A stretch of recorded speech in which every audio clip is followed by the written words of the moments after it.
Spidey Fan 101, and I'm here today to review the newest episode of Big Hero 6. So, this episode is a Halloween episode. Now, usually Halloween episodes in shows like this are, just a celebration of the holiday. But, if good shows that have great writers and everything like that, if they can work around that and use it to tell a good story, then I admire that. So yeah, and obviously this does it because it's Big Hero 6. Why wouldn't it? So yeah, I also like a lot of elements in this episode, and trust me, I know what y'all thinking.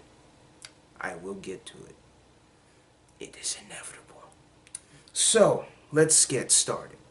The episode starts with Go-Go working on this giant magnet with Professor Granville overseeing everything. And all of a sudden the lights go out and Fred is trying to scare Go-Go, but she's not scared easily. Come on now. It's Go-Go. There's no way she could be scared easily. Get out of here, Fred. Jeez. So obviously it doesn't work. Midway while he's trying to scare her, he gets cut into the magnet, and it's all funny. And then Go-Go's like, "You can't scare me, Fred. I'm not scared." And then after that, we cut to the lab as Fred is still trying to scare Go-Go after that, which is like, this dude doesn't listen, bro. Anyway, Hero comes in to... Actually, no, it starts off with... Well, after the intro. It starts off again with Wasabi carving a pumpkin with a laser knife. Hero comes in and he says, "Hey, there's this new haunted mansion open tonight. Let's go." And they're like, "Alright." And so, like I said before, Fred tries to scare Go-Go again. That dude never learns his lesson. Go-Go, like, releases him from the harness while he's still, like, on it. And, they're talking about Halloween and stuff and how they're going to get into their costumes and everything. And Fred, for some reason, thinks he had his costume under his clothes. Do you know? Bro, you're not Spider-Man, dude. You can't just pull your clothes off and your suit's already underneath you. Nah, man. So he just pulls off his clothes and he's all in his boxers. And he's like, "Oh, I thought I had my costume underneath." You wear a lizard suit, bro. There's no way that would work.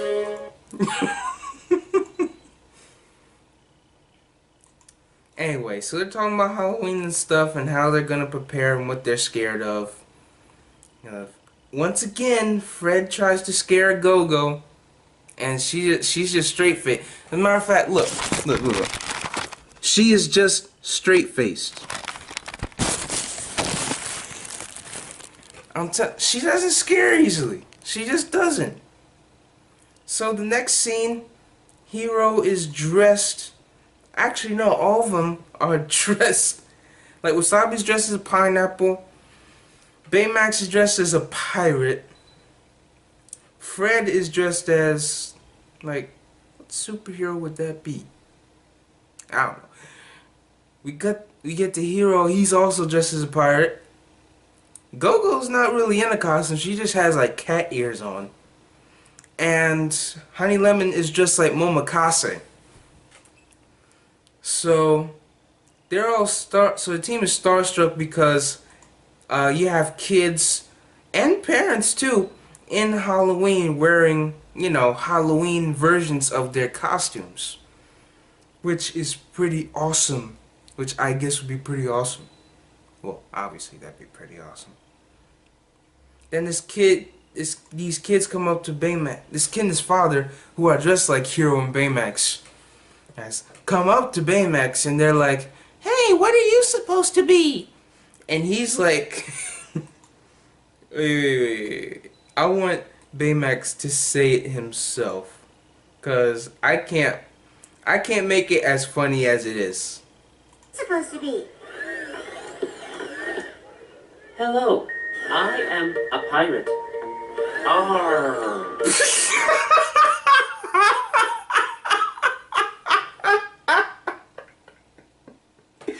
Arr.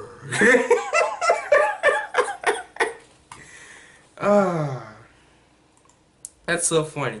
So after he says that, he gives the boy dressed as him a lollipop.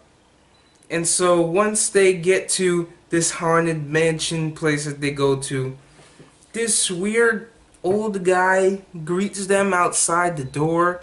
Now, I don't know who this is. I don't know what his purpose is. Actually, I think he's just part of the haunted mansion. I don't think there's anything more to his character. So, yeah. He goes and brings the team inside the house, and they're looking at this haunted mansion on the inside, and like right away this giant spider thing is in front of the screen, and some of them are freaked out, some of them are not. Go. And then this skull appears from the floor. Everyone else is scared. Obviously, Go-Go is not. Then we see him look at this globe. And this will be very important to the actual story. Because after we see him look at the globe, we see like these like microscope things on these stands, individual stands. And when they look through them, they see these images. Now, all of them are related to Halloween. But after the scare pops up, like a puff of smoke, like hits them directly in the face. So that will be very important later on. Remember that. So after that,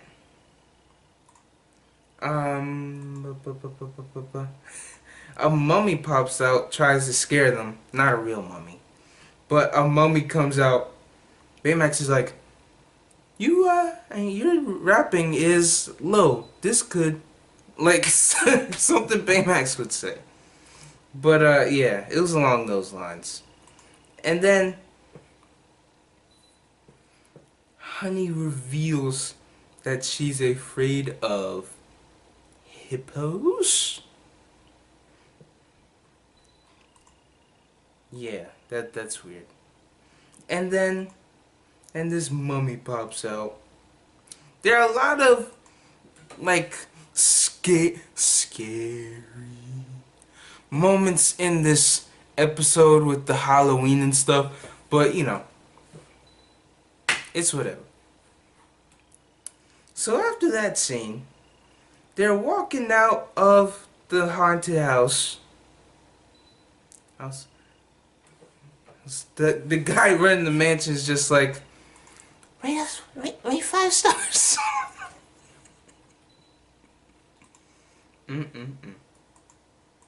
Then Go-Go gets a notification on her phone. Noodle Burger Boy has made his return to this show. So Hero calls the bots that carry the suits, and now they're on their way. So we cut to Noodle Burger Boy as he's trying to steal some crate tech. He's running with this giant crate on his head. And Fred's like, "Hey, put that down." And he's like, "Okay." And we think, oh, he put it down all easy. But then he starts shooting laser eyes at him. And it's crazy because he can sense from heat vision where he is as well. So, you know, the rest of the team comes out. They're not really standing much of a chance because of the fact that it's Noodle Burger Boy and he's a robot. And, you know, he's proven in older episodes that he can match up to them. So, once Hero and Baymax, once everyone else on the team has been down for the count, now, Hero and Baymax stop Noodle Burger Boy in his tracks. And then, when they're about to catch him, all of a sudden, Hero looks in the distance. On the side of the crates, he sees somebody. Somebody we haven't seen in a long time. Someone we haven't seen since the first movie. Someone we haven't seen because they died. We see Tadashi Hamada. Now at first, I was like, no, they're not going to do it. They're not going to do it. If you haven't seen my video on why I don't think they will bring back Tadashi, I will put that in the description. But basically, my thoughts on it were that, you know, I feel like if they brought back Tadashi, that would have, you know, demoralized Hero or possibly the team. Because, you know, Tadashi, like, dying gave them all the inspiration. They were saying, hey, you know, we could really help people, and we could do it in the name of Tadashi. So, yeah, I go more in depth in that video. You know, so if you haven't seen it, just I'll put it in the description. But I was like, no way, they're not going to do it. They're not going to do it. And he's just standing in the shadows. Hero's all taken aback by this. And all of a sudden, he just disappears in the smoke. Oh, man. Well, even as I'm looking at this now, it's crazy. No, he doesn't disappear. He walks away. Like, it's crazy. Hero's taken aback by this because, obviously, it's his dead brother. So, of course, he's going to be taken back by it. But, he's like, where? The team's like, where are they? Did he get, where did he? Where did he? Where is he? Did he get away? And he's like, yeah, I slipped up. Sorry. But, yeah, so throughout the episode, there are different moments where Hero's, like, in class, and he sees, like, Tadashi, like, walking down the halls. And so he runs out of class, as Professor Granville's like, get back in your seat. And he was like, sorry, I have to go. And Tadashi's walking down the halls. He's walking through different rooms. Hero's just like, his brain is being messed with. And so, we cut to Go's apartment, and she's reading a magazine. All of a sudden, she hears something. She hears Fred in her house wearing a leprechaun outfit, because we found out earlier in the episode that she is afraid of leprechauns. She definitely doesn't have Lucky Charms anymore. Anyway, he's trying to scare her, and obviously it's not working because it's Fred, but she tries to seem like it's working so he could get out of her apartment. It doesn't really work. He catches on. But yeah, there's this whole awkward scene where he's just trying to get out of the apartment, and he's not really opening the door because it's locked. He keeps running into the door. So the next scene, you know, Baymax and the rest of the team are tracking down Noodle Burger Boy, trying to see where he is, and they see him in the Crytek building. Not the official Crytek building, but like a new one, where the construction is, you know, still going. So they're inside, they're eavesdropping on Noodle Burger Boy. Go goes up there and tries to ambush him. But Noodle Burger Boy's like, hey, I have a surprise for you guys. And it turns out he has an armada of those invisible robots from the Aunt Cass Goes Out episode. So they all, since they could change like their look, he chose to change them into dumplings. I forgot what they were called for a second. Anyway, so they're fighting these dumpling robots now. Now the entire team gets captured, so it's up to Hero and Baymax to save the day. And so Hero jumps onto one of them. He's flying around with it, and crashes it. And Baymax gets fatally injured. And he crashes down, and his suit is all messed up, but Noodle Burger Boy gets away. So, right after Baymax powers down, now Hero says, "Don't worry, I'll fix you." Now, I don't know what was actually... Okay, so it was his arms and... like, it's his entire body, basically. So, next scene, Hero is rebuilding Baymax. All of a sudden, when he's like getting a tool to fix Baymax, who does he see outside the garage?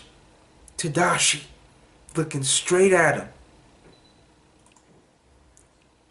Now, as soon as he sees him, he walks away.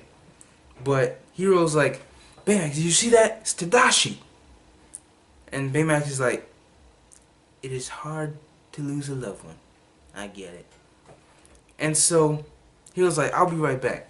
And so he chases after him. And Tadashi's appearing everywhere. He's appearing on trains. He's walking down. He actually walks into the haunted house. And once Hero actually finds him and actually gets him in a room, he says, "Hey, brother."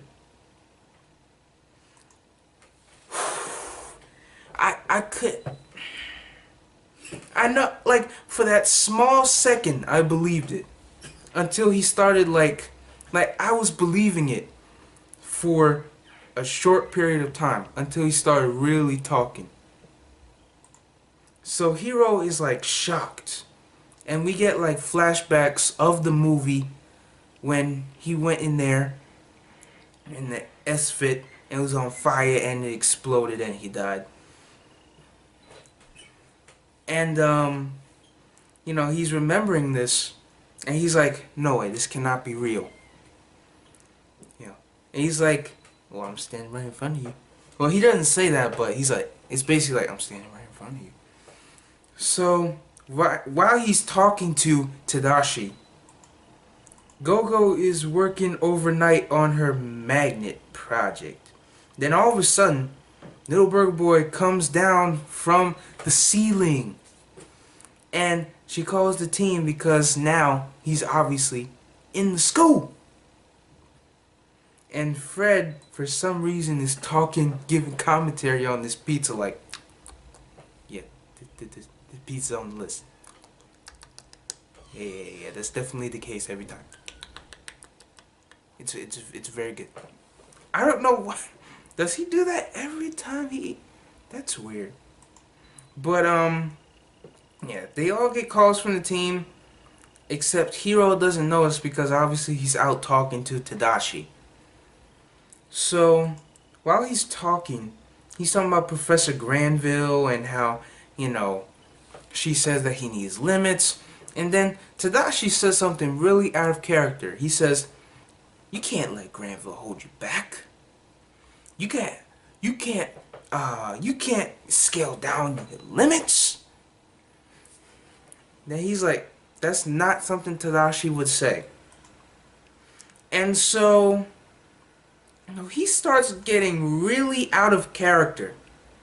Then we start to realize, no, this is not Obake. This is not Tadashi. So, while that's happening, we cut to the team fighting Noodle Boy and Noodle Burger Boy and the robots. And obviously, it fails epically. And,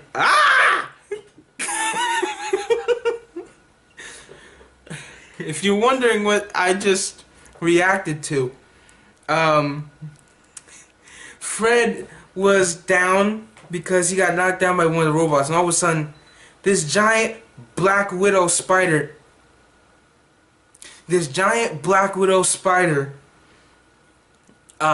starts to grow, and I don't know if you know this, but I have arachnophobia, so I know that's weird because my favorite superhero is Spider-Man. That's kind of weird, but oh my god.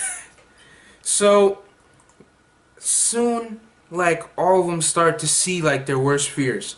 So Gogo's afraid of leprechauns, so she starts to see a giant leprechaun. Honey is afraid of hippos, so she starts to see 3 giant hippos. Wasabi's afraid of heights, so he starts to see like a giant, like him standing on this platform, and like the entire floor is caved in and there's like a giant hole. So yeah, so the robots steal Gogo's magnet, so Newberg Boy gets away. And while that's happening, Hero's like, so I'm rebuilding Baymax. And then all of a sudden he says something that just breaks the whole deal. He says, you know, Hero, you should stop rebuilding my old inventions. He's like, that's what really got it. Because Hero's like, wait a minute. You're telling me not to scale back my inventions to not rebuild Baymax? You're not Tadashi! And then he starts to figure out how he's actually seeing him. You know, Hero starts to realize that that's what it is. Like when he looked into the thing, when all of them looked into the thing, and it blew that puff of smoke into their eyes. And Gogo realizes this when she tries to punch the leprechaun, and it goes through it, and she realizes, hey, this is some kind of augmented reality. So they definitely start to realize this, and it turns out that Tadashi the whole time has been Obake. Because we noticed that Obake just doesn't care about Hero's feelings. So Hero pulls the thing out of his eyes. Gogo pulls the thing out of her eyes, and she tells everyone that that's what it is. So they pull it out of their eyes, and you know, obviously Noodle Burger Boy got exactly what he wanted, which was the magnet, or he got exactly what Obake wanted. So after that, they're talking to Hero about how he saw Tadashi and how it really affected him emotionally, and it's a really sad moment. But he's like, everyone's like, how did he get information about Tadashi? How did he know about him? It turns out Obake's been watching some of his videos. So, you know, the bots come back with the magnet into Obake's lair. And he's like, very good. And we see that he's building this giant machine. Look at it. It's a giant machine. What is that? And that's how the episode ends. I love this episode. I love how the aspect that it's a Halloween episode didn't hold it back in terms of the story. I like how they played us into thinking Tadashi was going to come back, but he really didn't. And yeah. So out of 10, I'm going to give it a 9 out of 10 because, you know, some of the horrors and some of the scary stuff wasn't really needed. But, you know, it progressed the overall story, so 9 out of 10. I'm SpyFan 101 saying peace. Oh, and by the way, one more episode left, guys.